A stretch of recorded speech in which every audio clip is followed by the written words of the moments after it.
Halo teman-teman semuanya, Sotiotu Namo Buddhaya. Perkenalkan, nama saya Yosef Kurniawan, mahasiswa jurusan Computer Science di kampus BINUS Alam Sutra, dan merupakan pengurus dari organisasi KMB Dhamma Wadana BINUS University. Pada kesempatan kali ini, saya akan menjelaskan mengenai 4 kebenaran mulia dalam agama Buddha. Berikut daftar isi dari materi 4 kebenaran mulia dalam agama Buddha. Yang pertama, definisi 4 kebenaran mulia dalam agama Buddha atau yang dapat disebut dengan Catari Arya Sacani. Yang kedua, yaitu 4 kebenaran mulia yang terdiri dari 4 poin. Yang pertama itu kebenaran tentang duka atau duka Arya Saca. Yang kedua, kebenaran tentang sebab duka atau duka samudaya Arya Saca. Yang ketiga, kebenaran tentang lenyapnya duka atau duka niroda Arya Saca. Dan yang terakhir itu kebenaran tentang jalan menuju lenyapnya duka atau duka niroda gamini patipada Arya Saca. Yang ketiga itu pemahaman kembali mengenai materi 4 kebenaran mulia dalam agama Buddha. Yang keempat ada latihan soal, dan yang kelima ada referensi yang saya gunakan untuk materi ini. Nah, definisi 4 kebenaran mulia. Definisi 4 kebenaran mulia atau Catari Arisasani, yaitu salah satu ajaran agama Buddha mengenai nilai kebenaran mulia yang ditunjukkan untuk semua orang tanpa membedakan ras, suku, agama, dan budayanya. Mengakui atau tidak mengakui, suka atau tidak suka, yang akan dialami dan meliputi setiap manusia. Nilai kebenaran tersebut mencakup hal mendasar mengenai kehadiran manusia dan alam semesta. Ajaran ini pertama kali dibabarkan di Taman Usai Sipatana pada bulan Asala kepada 5 orang pertapa atau Pancawajia. Ajaran ini disampaikan dalam khotbah pertamanya, yaitu Dhammacakka Pawatana Sutta. 4 kebenaran mulia ini merupakan 4 kenyataan yang sesuai dengan apa adanya oleh para Arya, atau muliawan atau suciwan, yang menjadi intisari dari ajaran Sang Buddha. 4 kebenaran mulia ini yang menjelaskan tentang kehadiran dan makna manusia mengenai kebenaran. Yang pertama itu ada duka Arya Saca atau kebenaran mulia tentang adanya duka. Yang kedua itu duka samudaya Arya Saca atau kebenaran mulia tentang sebab duka. Yang ketiga duka niroda Arya Saca atau kebenaran mulia tentang lenyapnya duka. Dan yang terakhir, yang keempat itu duka niroda gamini patipada Arya Saca atau kebenaran mulia tentang jalan menuju lenyapnya duka. Yang pertama, duka Arya Saca atau kebenaran mulia tentang adanya duka. Kata duka tidak memiliki padanan kata yang tepat dan sesuai untuk menggantikannya. Secara etimologi, kata duka berasal dari kata du dan kata ka. Kata du dapat berarti hal yang buruk, kesukaran, sedangkan kata ka dapat berarti rongga atau lubang. Dari etimologi tersebut, kata duka berarti seruan terhadap hal yang buruk, tidak menyenangkan, atau berarti keluh kesah.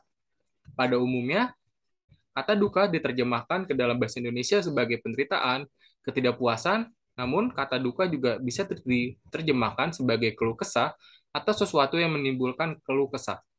Dalam kebenaran Arya mengenai duka ini, Sang Buddha tidak menyatakan bahwa kehidupan adalah duka, atau seluruh kehidupan diliputi penderitaan tanpa adanya suka ataupun kebahagiaan, seperti yang disalahartikan oleh sejumlah orang. Nah, 3 bentuk duka ini yang disebutkan dalam Duka Panah Sutta, yang Arya Sariputta menjelaskan kepada Jambudika tentang adanya 3 bentuk dhamma. Ada 3 bentuk dari duka, sahabatku, yaitu duka-duka, sangkara duka, dan wiparinama duka. Inilah 3 bentuk duka. Duka-duka merupakan keluh kesah, ketidakpuasan atau penderitaan dari pengalaman rasa sakit pada tubuh dan batin. Contoh, sakit jantung, sakit kepala, perasaan sedih karena berpisah dengan yang dicintai, kegagalan dalam usaha, dan sebagainya. Yang kedua, ada sangkara duka. Merupakan keluh kesah, ketidakpuasan atau penderitaan dari sangkara, hal-hal yang terbentuk dari perpaduan unsur dan kondisi. Contohnya, adanya terbentuk indera pengecap yang justru membuat seseorang merasakan makanan yang tidak lezat atau tidak enak. Yang ketiga, wiparinama duka adalah keluh kesah, ketidakpuasan atau penderitaan dari adanya perubahan, contohnya kondisi perasaan bahagia yang cepat atau lambat akan mengalami perubahan. Jadi duka ini tidak bisa dikatakan sebagai penderitaan, tetapi perubahan ataupun kondisi yang tidak sesuai atau disebut dengan keluh kesah. Yang kedua, duka samudaya arisaca atau kebenaran mulia tentang sebab duka. Munculnya ketiga duka tersebut tentu terdapat sebabnya, yaitu karena manusia diselimuti oleh rasa benci, sifat serakah, hingga batin yang gelap sehingga berujung pada kelahiran berulang dari waktu ke waktu. dari satu alam menuju alam berikutnya. Tidak ada satupun yang terjadi tanpa sebab. Demikian pun duka. Penyebab duka ataupun keluh kesah dan penderitaan adalah ketagihan atau keinginan yang disebut dengan tanha, yaitu terus-menerus saat ingin dan bersungguh-sungguh berharap terhadap sesuatu. Dengan kata lain, nafsu keinginan yang tidak ada habisnya. Tanha dapat diibaratkan sebagai ketagihan dan keinginan terhadap opium yang semakin lama akan merusak fisik maupun mental seseorang. Tanha merupakan bentuk dari kemelekatan itu sendiri. Wujud tanha ini terdiri dari loba, keserakahan, dosa kebencian, dan moha kebodohan batin. Tanha terbagi atas tiga. Yang pertama itu kama tanha, ialah ketagihan atau kehausan terhadap kesenangan indera. Seperti ketagihan akan bentuk-bentuk indah, suara-suara merdu, dan wangi-wangian. Yang kedua ada bahwa tanha, yaitu ketagihan atau kehausan terhadap kehadiran, seperti kelahiran kembali sebagai makhluk hidup, seperti manusia, akibat adanya pandangan salah tentang atawada yang beranggapan adanya atma atau roh yang kekal dan terpisah.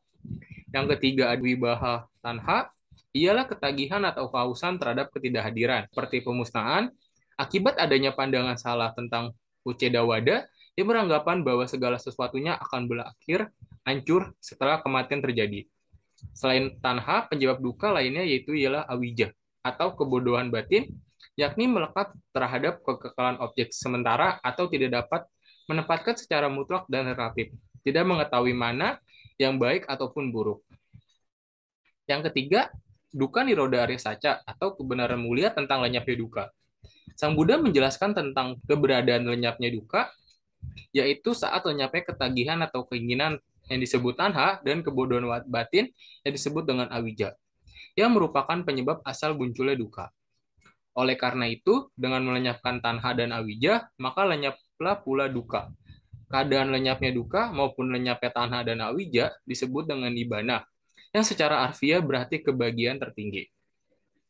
Nibbana merupakan kebahagiaan tertinggi dalam agama Buddha yang menjadi tujuan terakhir umat Buddha. Sebelum mencapai kebahagiaan tertinggi tersebut, seseorang dapat mencapai kebahagiaan lainnya. Dalam Anguttara Nikaya, Sang Buddha menjelaskan terdapat 4 kebahagiaan yang dapat dicapai, yakni bahagia karena memiliki kekayaan, bahagia dapat menikmati kekayaannya, bahagia karena tidak memiliki utang, dan bahagia memiliki perilaku yang baik.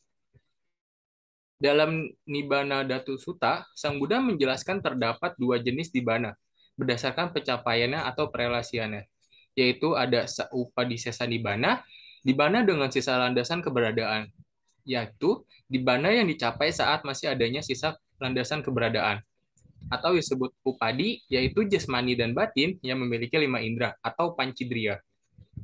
Contohnya saat petapa Gotama mencapai penerangan sempurna dan menjadi Buddha. Saupadisesa nibbana dapat dikatakan sebagai kondisi batin atau state of mind yang murni, tenang, dan seimbang. Yang kedua ada anupadisesa nibbana, nibbana tanpa sisa landasan keberadaan, yaitu nibbana yang dicapai saat tidak ada lagi landasan keberadaan. Yang disebut upadi, yaitu jasmani dan batin yang memiliki 5 indera atau pancindriya yang tersisa.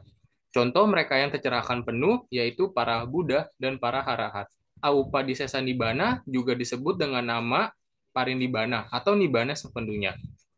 Yang keempat, ada duka niroda gaminipati pada Arya Saca, atau kebenaran mulia tentang jalan menuju lenyapnya duka. Sang Buddha menjelaskan bahwa terdapat jalan atau cara untuk melenyapnya duka. Dan jalan tersebut adalah jalan Arya berunsur 8 atau juga disebut dengan jalan utama berunsur 8 atau Arya Antagika Maga. Untuk menuju lenyapnya duka, kedelapan unsur ini harus dipraktikkan secara bersamaan tanpa meninggalkan satu dengan yang lainnya. Jalan menuju lenyapnya duka dikelompokkan menjadi 3, yaitu sila atau kemoralan, samadhi konsentrasi, dan panya kebijaksanaan. Seseorang yang memiliki sila artinya ia mampu berucap, berbuat, dan bekerja dengan baik. Seseorang yang memiliki samadhi artinya ia mampu selalu sadar dan fokus kepada kebaikan yang dilakukan. Seseorang yang memiliki panya artinya ia mampu dan memiliki sifat kebijaksanaan, baik berpikir serta bertindak yang sesuai dengan pengertian benar. Jalan mulia berunsur 8 ini dapat dikelompokkan menjadi 3, yaitu pertama kebijaksanaan atau panya, Itu terdiri dari dua, pandangan benar sama diti, dan pikiran benar sama sangkapa. Yang kedua ada kemoralan atau sila, yaitu terdiri dari ucapan benar sama waca, perbuatan benar sama kamanta, dan penghidupan benar sama ajiwa. Dan yang terakhir ada konsentrasi atau disebut dengan samadhi. Ada 3 poin. Yang pertama itu usaha benar atau sama wayama, perhatian benar sama sati, dan konsentrasi benar atau sama samadhi. Nah, berikut untuk pemahaman kembali. 4 kebenaran mulia merupakan inti ajaran Sang Buddha yang diajarkan dan dibabarkan pertama kali di Taman Nusa Isipatana pada bulan Asala kepada 5 orang pertapa atau Pancawagya. Ajaran ini disampaikan dalam khotbah pertamanya, yaitu Dhammacakkappavattana Sutta, yang membahas tentang 4 kebenaran mulia tersebut. 4 kebenaran mulia tersebut dapat disimpulkan menjadi 4, yaitu kebenaran tentang adanya duka, yang kedua kebenaran tentang sebab duka, yang ketiga kebenaran tentang lenyapnya duka, dan yang terakhir ataupun yang keempat, yaitu kebenaran tentang jalan menuju lenyapnya duka. Manusia dapat berbahagia jika menjalani hidup dengan benar dan menerapkan jalan mulia berunsur 8. Sebaliknya, manusia dapat tidak berbahagia jika selama menjalani hidup dia memiliki nafsu keinginan dan ketagihan yang disebut dengan tanha yang tidak terkendali dan menuruti keinginan yang disadari oleh kebodohan batin atau dapat disebut dengan awija. Nah, berikut untuk latihan soal. Soal pertama, 3 kategori duka, yaitu ada apa saja? A. Duka, sangkara duka, rinama duka. Yang B. Duka-duka, wiparinama duka, sangkara duka. Yang ketiga, wiparinama duka, sahara duka, duka. Yang D. Duka, sangkara duka, wipaduka. Manakah jawaban yang benar? Nah, untuk jawaban yang benar itu, yaitu pilihannya B, yaitu duka-duka, wiparinama duka, dan sangkara duka. Soal kedua, duka salah satunya disebabkan oleh A. Kebencian, kebodohan, keserakaan. Atau B. Kebencian, kebahagiaan, berdana. Atau C. Keserakahan, saling menolong, berdana. Atau D. Kebodohan, keserakaan, dan kesuparan. Untuk jawaban yang benar itu adalah A. Duka salah satunya disebabkan oleh kebencian, kebodohan, keserakaan. Atau yang dapat dikelompokkan menjadi wujud tanha. Nah, soal yang ketiga, berikut yang tidak termasuk dalam kelompok jalan mulia berunsur 8 ialah A. Samadhi, B. Sila, C. Panya, atau D. Tanha. Untuk jawabannya itu adalah D. Tanha. Yang tidak termasuk ke dalam kelompok jalan mulia berunsur 8 itu ialah tanha. Karena tanha itu merupakan penyebab dari duka. Yang keempat, berikut yang tidak termasuk ke dalam bagian tanha. A. Kama tanha, B. Bawa tanha, C. Wiparinama tanha, atau D. Wibaha tanha. Untuk jawaban yang benar itu adalah C. Wiparinama tanha. Jadi berikut yang tidak termasuk ke dalam bagian tanha yaitu wiparinama tanha. Soal yang terakhir atau soal yang kelima, berikut yang termasuk ke dalam bagian 4 kebenaran mulia. Ialah A. Duka Arya Saca, B. Duka Niroda Tanha Saca, C. Wiparinama Duka Tanha, atau D. Duka Samudaya Saca. Untuk jawaban yang benar itu adalah duka Arya Saca. Berikut yang termasuk ke dalam bagian 4 kebenaran mulia, yaitu duka Arya Saca atau kebenaran mulia tentang adanya duka. Berikut merupakan referensi yang saya gunakan untuk materi 4 kebenaran mulia dalam agama Buddha. Sekian materi yang dapat saya jelaskan pada kesempatan kali ini. Kurang lebihnya mohon maaf. Sautiotu, Namo Buddhaya.